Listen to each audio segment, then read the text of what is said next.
Hello. In this video, we are going to import an OpenFlight fighter jet created by Synthetic using our Flight Importer SDK for Unity. This model comes with several degrees of freedom and switch nodes.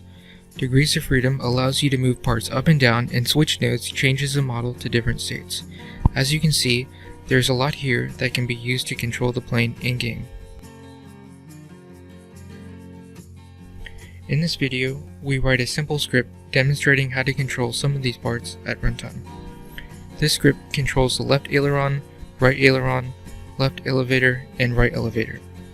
Then we connect these public variables to the corresponding ones in the model. We are going to use a joystick to control the flaps. Moving the joystick around moves the corresponding flight surfaces.